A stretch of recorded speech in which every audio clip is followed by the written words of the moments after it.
Hello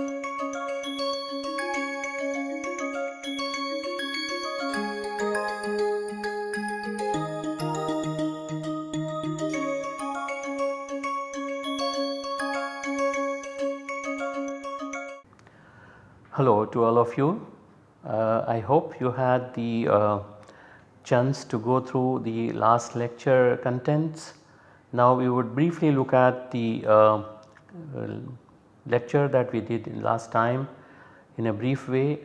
We basically looked at the beta cleavage in these Barton type of reactions where hypohalides were utilized, and then actually it should be cleavage, and then we also looked at the oxidation using sodium hypochlorite based oxidation and tempo, and then we had a Pinnick oxidation in which we converted the aldehydes to the corresponding acid, and then finally we also looked at the Pseudomonas putida based reactions. So we have basically Pseudomonas, it should be Pseudomonas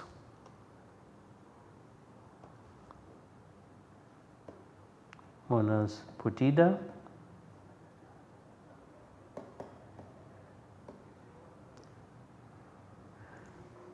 and this allowed the oxidation of different types of benzene molecules to the corresponding 1,2-diol, where the 1,2-diol were cis oriented, and then this can be converted to different types of natural products.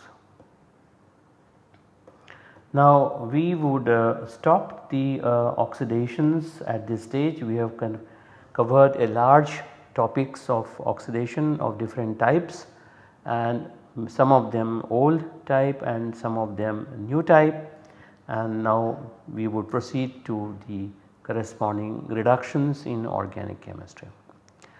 Now if we look at the different types of reagents that are utilized in organic chemistry for the reduction of say aldehydes or ketones or the carbonyl compounds to the corresponding hydroxy compounds, or say alpha beta unsaturated ketones to the corresponding reduced products of allylic alcohol type or saturated type, or simply double bond is reduced and that leads to the corresponding ketone.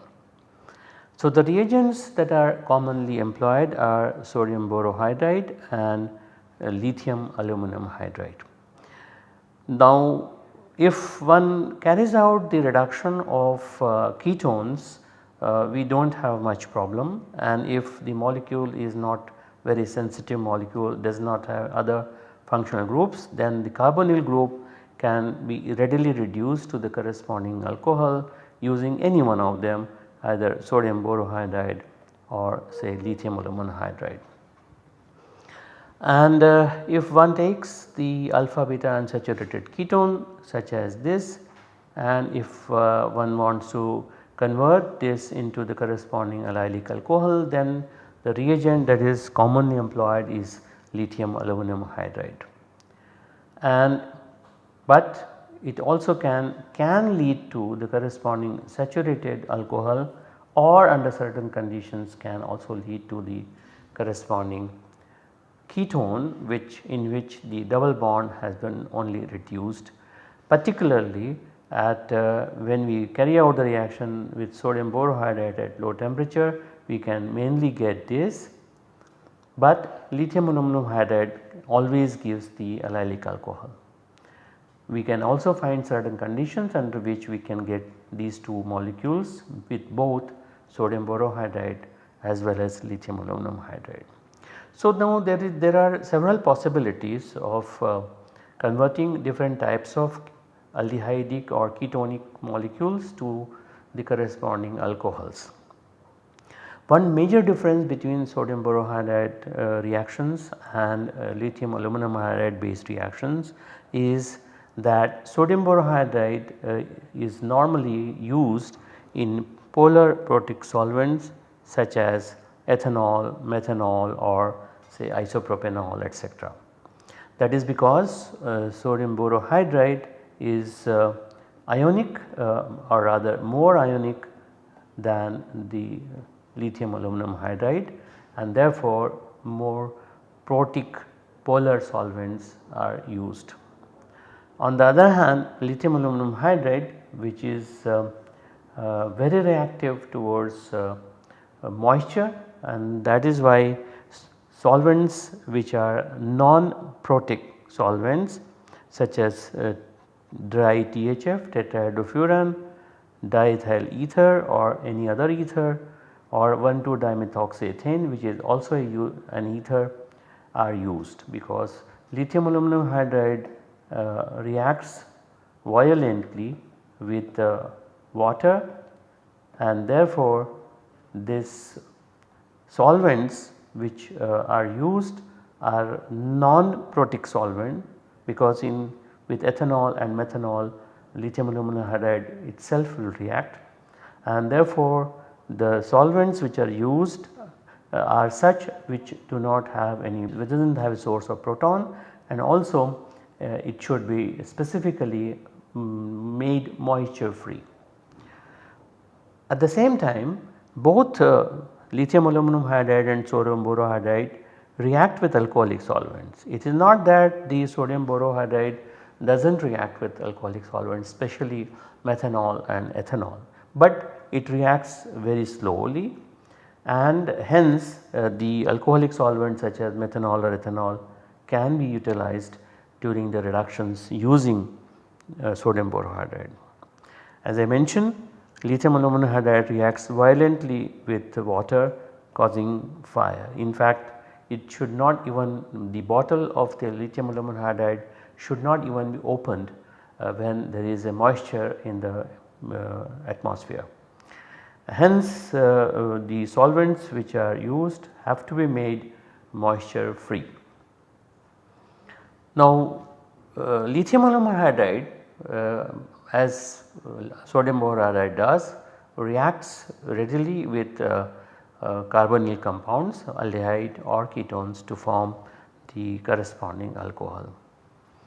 At the same time, the carboxylic acids or the corresponding esters can be converted to the corresponding primary alcohol using lithium aluminum hydride, but that is not the case with sodium borohydride. Sodium borohydride does not readily react with acids or esters, or say for example lactones or the nitriles or the nitro compound or even the acetylene. So in these reactions lithium aluminum hydride is supposed to be a better reducing agent. We will discuss the mechanistic aspects of conversion of the ester to the alcohol, or say cyanide to the corresponding amine a bit later, but for the first we see what happens to the corresponding acid here. Obviously when we have the acid and react with say lithium aluminum hydride, it forms the O minus, Li plus, and of course you get AlH3 with the release of hydrogen. That means the AlH4 part which is negatively charged takes up the proton first from here, and we generate this species, which is what then eventually forms the corresponding oxygen containing or something of this type with a negative charge here and lithium plus. So this then undergoes reduction, this part undergoes reduction further with lithium aluminum hydride, and finally via aldehyde it forms the corresponding alcohol. So, this is how the reaction occurs. So, basically what is happening is that acid molecule allows this deprotonation to form this type of intermediate, and then that undergoes the reduction. Now we also have nitrile to the corresponding amine, and nitro can be converted to the amine, and of course azide can be converted to the amine too. So we have this nitro group which can react with the reducing agent, and what we have is essentially what we have is you have something like this here, and just the way as we discussed above, it can first react with lithium plus to form this, and of course you have an LH4 minus. Now this allows the reduction to begin, and then finally it leads to the corresponding amine here. In a similar fashion we have azide, where we can say that we have something like this as a resulting part of the azide, in which basically what we have is this part here as a point where the reduction occurs with the loss of nitrogen, and then eventually forming the corresponding amine, and of course you lose nitrogen. So this one can write down the mechanism, and I suggest that you people try to write a mechanism for both the nitro to the amine, where you have stepwise transfer of a hydride from lithium aluminum hydride, and eventually you try to work out what leaving groups are, and of course in the similar fashion you can write down the mechanism for the reduction of the azide. And then you have the acetylene, and that forms the corresponding transolefine here, which is very simple, and we will discuss this a little bit later. So these are the variety of things which can be used, which can be looked at from the reduction point of view using lithium aluminum hydride. At the same time lithium aluminum hydride which allows reduction of epoxides.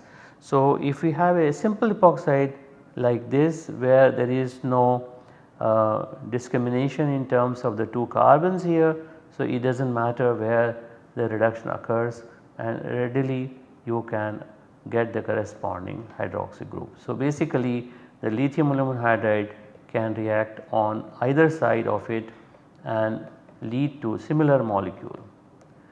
On the other hand, when we have an unsymmetrical epoxide like this, where there is one tertiary center and then the quaternary center, then obviously the reduction takes place at the less hindered carbon atom, because the lithium aluminum hydride based reductions occur in an SN2 fashion.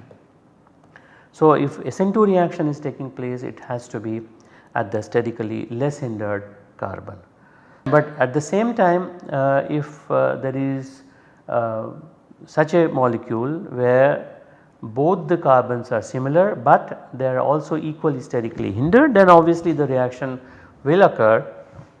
And now as you can see that if the stereochemistry here is alpha, then as you can see that the geometry of the methyl group here upon SN2 reaction has changed to the corresponding alpha orientation, because it was originally a beta orientation, now it has become alpha because there is an SN2 reaction. And of course the hydroxy group is lost from here to here, which retains the geometry from the alpha side. So the difference between this and this is only the degree of substitutions on either end of the epoxide. This was not substituted, so it does not matter. This was substituted, but then we had a choice of between more substituted and less substituted, and of course the reaction occurred at the less substituted carbon. In this case the reaction occurs on any of the 2 carbons because they are symmetrical, but there is a change in the stereochemistry of the substituent because it is an SN2 reaction, and in such cases where the reaction has to take place at the highly substituted carbons, you might have to provide energy by heating the reaction medium. At the same time, as you can see that one can have molecules like this, in which there is a possibility of having an asymmetric carbon atom, and the epoxide has less substituted epoxide terminal, where the reduction leads to the formation of this tertiary alcohol. So, one can start with such kind of complicated molecules where the reduction could lead to the desired molecule via an SN2 based reductions using lithium aluminum hydride. Now, where there are steric factors that can be allowed to be put on these sodium borohydride and lithium aluminum hydride. As I mentioned that sodium borohydride as well as lithium aluminum hydride both react with alcohols. The only difference is the sodium borohydride reacts relatively slowly and the lithium aluminum hydride reacts violently with alcoholic solvents or even water. So, if one wants to increase the steric bulk of these reducing agents, then what one can do is to react deliberately, say sodium borohydride with say methanol or ethanol or any other alcoholic solvent, and gradually increase the bulk. Say for example, one can have only one alcohol and then we have these 3, or we can have 2 of them and then we will be left out with 2 hydrogens, and like this one can go to the corresponding tri-substituted this sodium boro alkoxyhydride. In a similar fashion one can convert this lithium aluminum hydride using any one of these to the ultimately to this particular molecule. Now one can also use in this case, and it is available even commercially, is one can put the very bulky tertiary butoxy group and you have this lithium tri-tertiary butoxy aluminum hydride. So, you have lithium tri-tertiary butoxy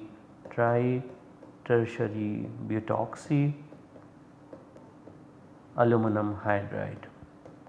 So, basically such reducing agents can be generated, can be prepared, or some of them are commercially available and we can make use of these for the reductions where the steric hindrance can be utilized to the maximum extent. For example, if one has an epoxide where we are going to reduce, and if the epoxide happens to be not that sterically hindered, so there is a possibility of getting reductions at the both the end. Although it is an SN2 reaction, but it can give reduction at both the ends and one of them being major. But at the same time, if we use say lithium tri-tertiary butoxy aluminum hydride, then the chances of getting one product in a very large ratio are very high. This lithium aluminum hydride based reductions using ester to the corresponding alcohol proceed via aldehyde, the corresponding aldehyde. Now basically the difference what happens is that we have the ester in which we have the carbonyl group here, and it could react with the lithium plus to form this type of intermediate, and this it should be H4, and then what can happen is it can then react with aluminum hydride, where the hydride transfer occurs onto the carbonyl carbon, which is now coordinating with the lithium plus, and therefore this carbon is electrophilic, and then you form the intermediate of this type, which is a tetrahedral intermediate.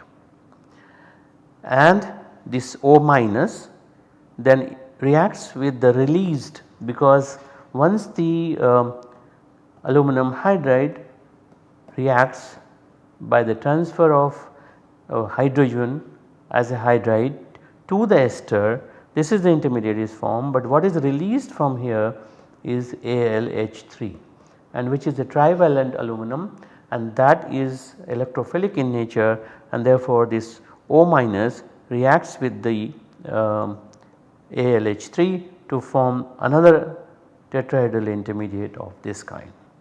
Now this tetrahedral intermediate as well as this tetrahedral intermediate are both ionic in nature, and therefore these are not so stable and decompose under the reaction conditions to form the corresponding aldehyde.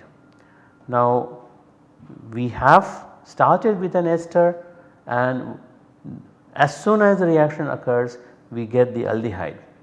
Now there is a competition for reaction with the aldehyde and the ester towards lithium aluminum hydride, and it is obvious that the aldehyde is more reactive because the aldehyde carbonyl carbon is more electrophilic, and therefore the reduction gives directly to the alcohol, and like this the reaction takes place. And so the conversion of ester to the alcohol, which occurs via aldehyde, cannot be easily stopped at the aldehyde stage, mainly because the tetrahedral intermediates which are formed in these reactions are ionic in nature, and therefore are not stable under the reaction conditions and decompose faster to the corresponding aldehyde. In a similar fashion, the nitrile reacts with the lithium aluminum hydride. So we have the nitrile group here, which interacts with the lithium plus here like this, forming nitrinium ion here and ALH4 minus, which leads to the formation of this intermediate here. And since there is a possibility of transferring another hydrogen onto this species here, another molecule reacts with the ALH3 part, and therefore two of these are associated with the reducing agent, and then lithium aluminum hydride reacts and reduces this imine to form this, and eventually this is then hydrolyzed to the corresponding amine. So this is how the reaction of a nitrile takes place. So nitrile reduction occurs in such a fashion that the lithium plus interacts first with the nitrile nitrogen, aluminum hydride transfers an electron the hydrogen hydride to form this imine, and then that undergoes reaction with another nitrile and forming two of these such imine moieties associated with the aluminum and the lithium, and then eventually the remaining lithium aluminum hydride reduces this imine to the corresponding amine. Of course it is ionic in the nature, and therefore protonation under water condition finally gives the amine. Now if you look at the reduction of alpha beta unsaturated ketones or aldehydes, there is an interesting observation that has been reported in the literature. For example, if one takes an alpha beta unsaturated system like this, where there is a substitution of R at the carbonyl which can be hydrogen or other substituents such as R1 and R2. Now if 1,2 reduction takes place, that is, this is the 1,2. So you have 1, 2, 3 and 4. So if one looks at the 1,2 reduction, if the hydrogen directly reacts as a hydride at the carbonyl carbon here, one directly gets this particular species and then that upon protonation gives the allylic alcohol. That means the double bond is not affected. On the other hand, if there is 1,4 reduction, that means the hydride attacks on the 4th position and eventually you get an enolate of this kind, where hydrogen is reacting at the 4th position and anion is coming at the 1st position. So it is a 1,4 reduction, and then that after the protonation forms the corresponding ketone, because the enol will go to the corresponding ketone.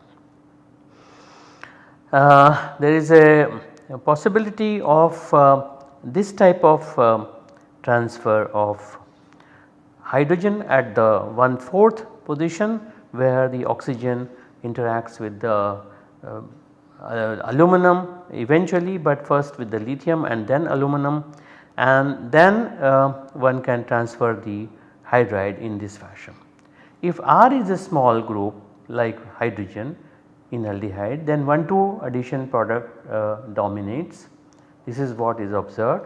When R1 and R2 substituents increase in size, conjugate addition is sterically inhibited. Obviously when we have the R1 and R2 which are big in size, therefore attack of the hydrogen at the 4th carbon would be inhibited and more of 1,2 reductions take place. So for 1,2 reduction to take place, it is aldehyde which is an alpha beta unsaturated aldehyde, or substituents having large groups at the R1 and R2 lead to 1,2 reduction. On the other hand, conjugate addition is more common to alpha beta unsaturated ketones, not the aldehydes, and conjugate addition is rare for alpha beta unsaturated aldehydes. That means because mainly the reduction occurs at the carbonyl carbon of the aldehyde directly. So reduction of alpha beta unsaturated carbonyls is not really a straightforward path using lithium aluminum hydride, because it depends on various factors, whether it is aldehyde or a ketone or the substituents etc. So we will stop it at this stage today, and we will continue with the reduction of various organic compounds using different types of reducing agents in the next class and subsequently in the next classes. So in the meanwhile, you can go through and brush up all the things that I have discussed today as far as reductions are concerned, and we will see you next time. Goodbye and thank you.